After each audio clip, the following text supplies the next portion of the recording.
Imaginez un instant, un esclave de la Rome antique qui aurait découvert la clé pour mettre fin à l'anxiété moderne. Une seule phrase, un secret capable de transformer notre rapport au stress. Alors c'est quoi ce secret? On va voir ça ensemble. On a tous connu ça, non? Ce fameux dimanche soir. Il est tard, impossible de trouver le sommeil. Et pourquoi? Parce que le lendemain, il y a cette présentation hyper importante qui nous attend.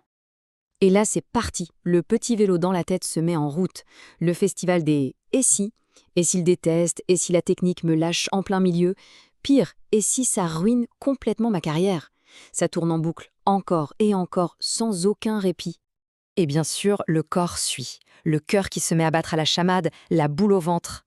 C'est ça, la torture moderne. Ce combat épuisant et perdu d'avance pour essayer de maîtriser ce qui, par définition, nous échappe totalement.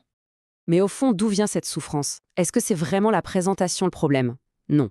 Le vrai coupable, ce sont tous ces scénarios catastrophes qu'on se passe en boucle dans la tête.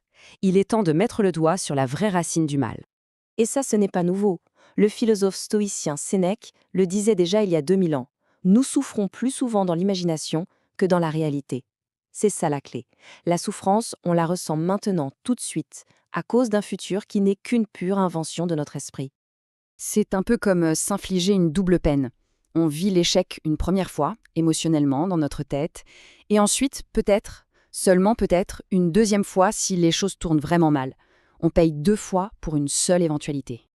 Le vrai problème, ce n'est pas la présentation en elle-même, c'est ce besoin viscéral de vouloir absolument contrôler la réaction des autres. Et ça, soyons honnêtes, c'est mission impossible. Et c'est là qu'on en revient à Épictète. Le paradoxe est fou. Un homme privé de toute liberté extérieure, un esclave, et c'est lui qui a trouvé le secret d'une liberté intérieure totale. Alors, comment est-ce possible? Comment un homme qui n'a littéralement aucun pouvoir sur sa propre vie a-t-il pu découvrir la source du vrai pouvoir? Eh bien, la réponse, elle est d'une simplicité désarmante. La voilà. La fameuse clé. C'est la toute première phrase de son manuel. Rien de plus. Écoutez bien, il y a des choses qui dépendent de nous et d'autres qui n'en dépendent pas. Ça a l'air tout bête, dit comme ça. C'est une révolution. D'accord, mais ça veut dire quoi concrètement?